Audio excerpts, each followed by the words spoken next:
Coming up on Indians Tonight, the Tribe is back in the win column and Bud Shaw has his spin on the club. Plus, plenty of football. Pat Chiesa has the top storylines to follow as the Browns get set to open training camp. Follow along. Indians Tonight starts now.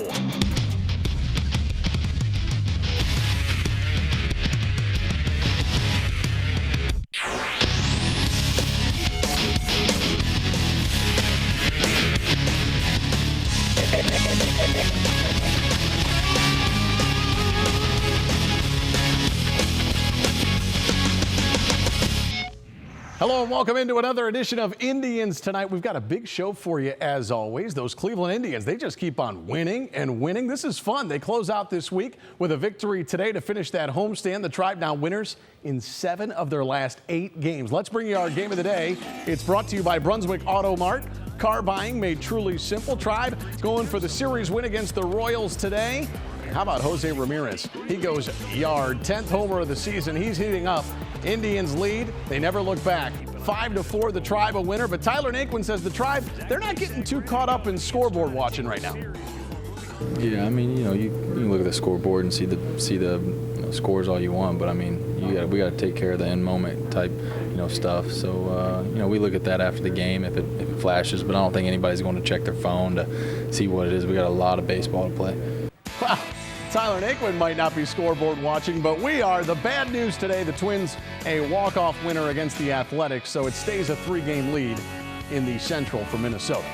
Our pitching performance report, it's brought to you by Nick Mayer. Zach Plesac, he got the ball today. The 24-year-old went 6 innings, gave up just 4 hits and 2 runs while striking out 6 batters.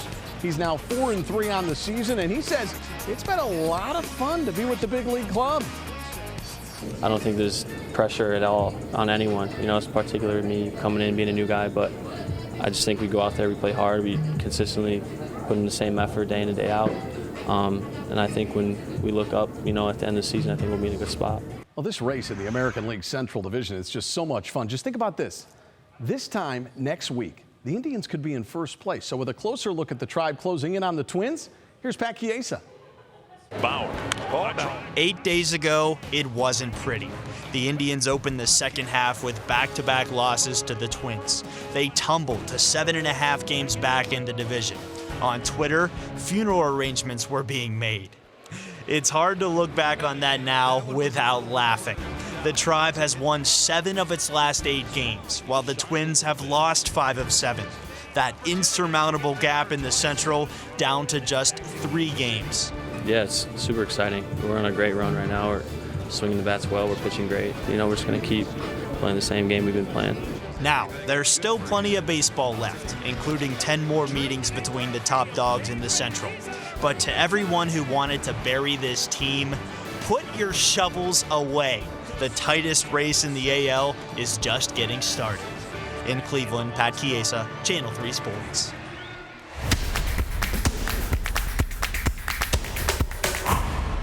All right, now time for Shaw's Spin. Bud Shaw, longtime columnist. You read him now on WKYC.com. Bud, let's talk some Tribe here. Sure. They've played so much better of late. Since June 1st, they have the best record in the American League. They've cut into that huge deficit that they had. I think at one point they were 12 games behind the Minnesota Twins in the loss column. They've now cut that to single digits, 3-4 games right there. When you look at what they've been able to do, and we never had them dead and buried, you and I, on these segments that we do, but when you do look at it, are you surprised by what they've been able to accomplish? Yeah, I think we always thought there was enough time, right? It was only June or May or when this was happening, when they were falling behind by so many games. But I think realistically, we recognized that the Twins were a pretty good team with a good lineup, maybe not the best pitching, but a good lineup. And that once you fall 12 games behind and you do it with a roster, a batting order that's not really performing very well, it's hard to project that, that team, that same team, is going to chase down a first-place Twins. I would think if you hooked up the Twins to a polygraph, they'd say they're surprised, right? Yeah, I mean, they've got company now, and they had that huge lead. All right, I know that prior to this segment, you had something that you wanted to get into with me, and I've always been a believer in you get to the MLB playoffs, anything can happen. You told me not so fast. Well, I think anything can happen. Theoretically, that's certainly true. But, like, if you tried to tell the Oakland A's that right now, Do you think they would be believers in this theory? I mean, they've been in the postseason 9 times since 2000 with one of the better organizations in baseball. And they've won 1 series that whole time. So I do think that teams that are smart like the Indians are, they see their roster for what it is, and when they have that chance to improve it, even though, like we know, when they've had the playoffs kind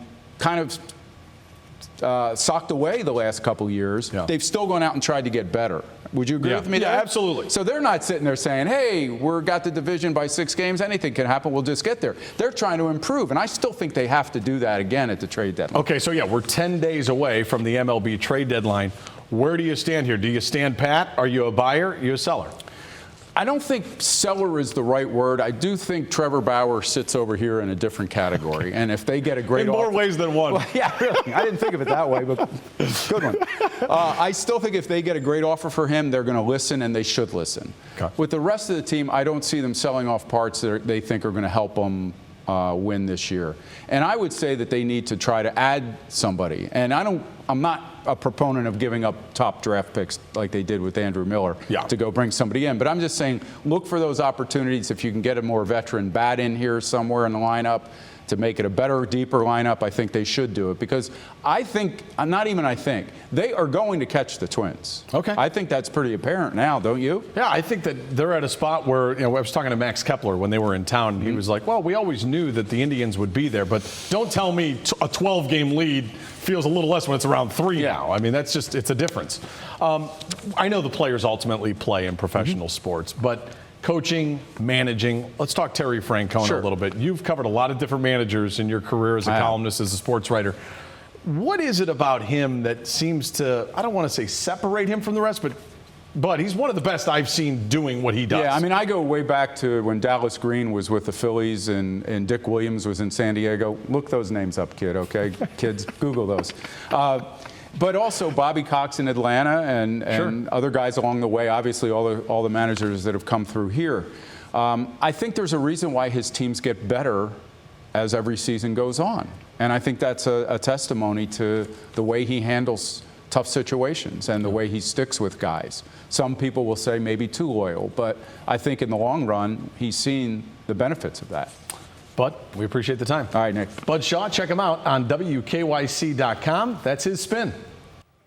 Our sports flashback brought to you by Northeast Factory Direct. Great furniture, great prices. It was this week in 1941, right here in Cleveland, that Joe DiMaggio's famous 56-game hitting streak came to an end. DiMaggio went 0 for 3 at the plate at Cleveland Stadium on July 17th.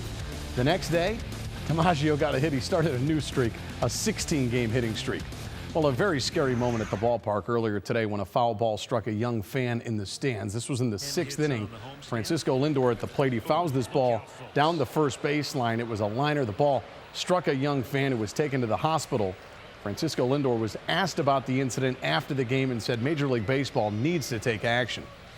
It sucks. I encourage every MLB team to put the nets all the way down. I know defense is all about defense, the experience of interacting with players. But at the end of the day, we want to make sure everybody comes out of this game healthy, and we got to do something about it.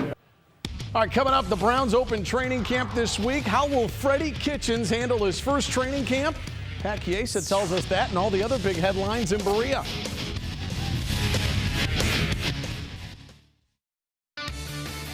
Our play of the day brought to you by Elk & Elk. For a team of award-winning injury lawyers, call 1-800-ELK-OHIO. It was a busy week for Browns players giving back to the community, including Thursday when Joel Bitonio, Jarvis Landry, Austin Corbett, and other Browns players took time to play football with kids at First Energy Stadium as a part of the NFL's Play 60 program.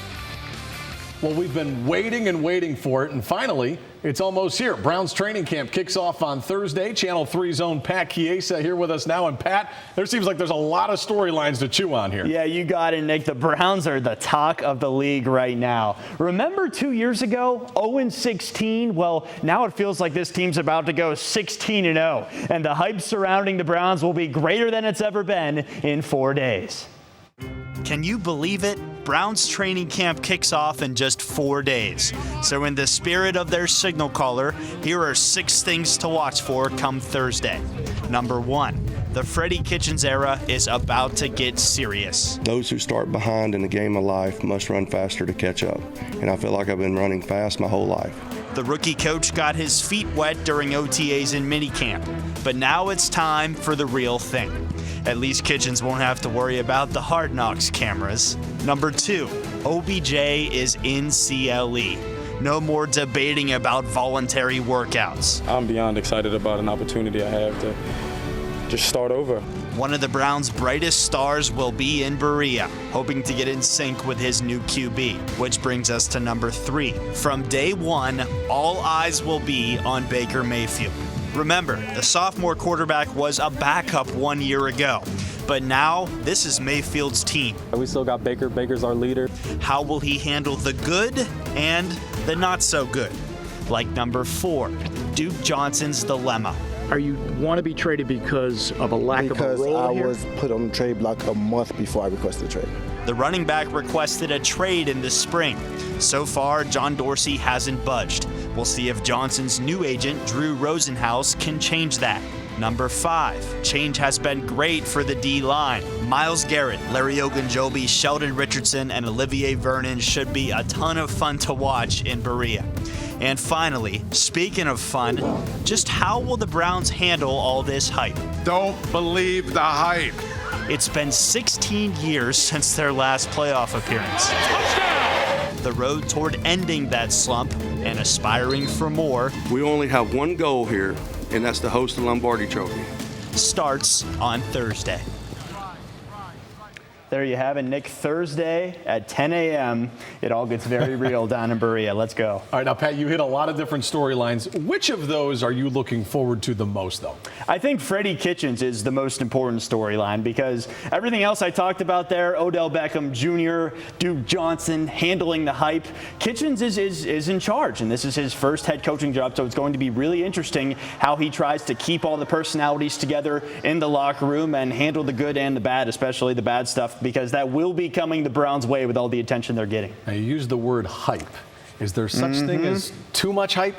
I don't think so, if and only if you've got the right personalities in the locker room. If you don't, it can eat you alive. Just ask Johnny Manziel. But Baker Mayfield has proven that he can handle this pressure. He thrives on this pressure, and I think number 6 is going to be very important in helping Freddie handle the hype and get this team ready for Week 1. Good stuff, Pat. We appreciate it. All right, thanks. All right, should be a fun football season.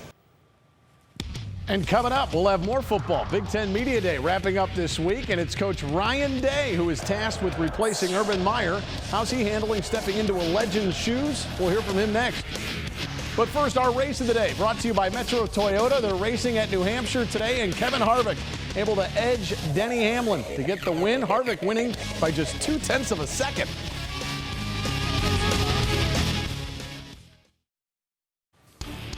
College football. It'll be here before you know it. The Ohio State Buckeyes with plenty of questions going into this year, including a new head coach.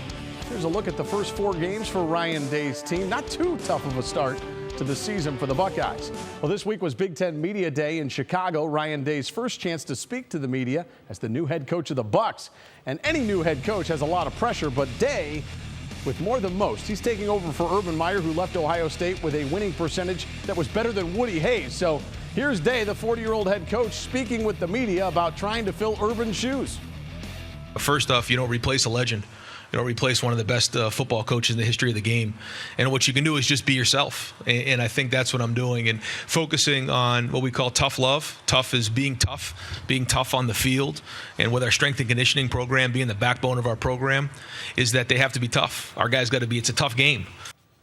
Coming up, who took home the Claret Jug at the Open Championship? Find out next. Our viral video of the day brought to you by Invisible Fence, protecting pets for 315 dog years. Check out the Reds with those sleeveless throwback jerseys. Got to get that workout in wherever you can, right? St. Ignatius grad Derek Dietrich there.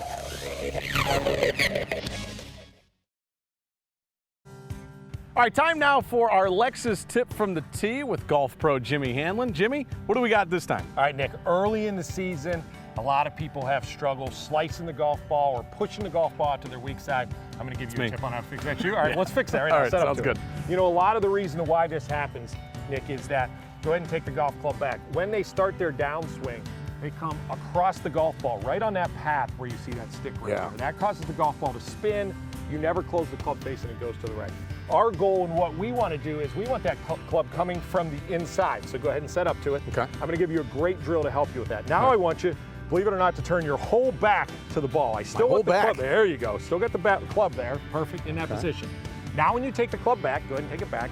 As you can see, it's going to be a lot easier to come on this inside path. Also, what it's going to do for you is your back's going to stay to the target, and it's going to allow you to much easier close this club face up as you go through the golf ball. That feels weird. That's going to put a spin on the golf ball just like this. It's going to allow the golf ball to turn over, and it's going to get rid of that slice and that push. Think you can do it? Yeah, we're going to try Let's it. do it. It's like a normal golf swing. Turn into your right side and go. Here we go. There you go. Little hook. Wow. A lot more fairways for you this year, buddy. Yeah, a lot better than slicing. That's for sure. That's our Lexus tip from the tee with Jimmy Hanlon.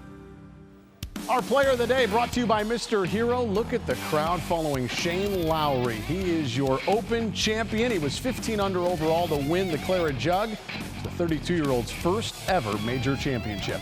That's going to do it for this edition of Indians Tonight. This has been a David Kinder production. Also, special thanks to our director, Frank Macek. For Pat Chiesa and the rest of the WKYC sports team, I'm Nick Camino. Have a great weekend and stay safe out there.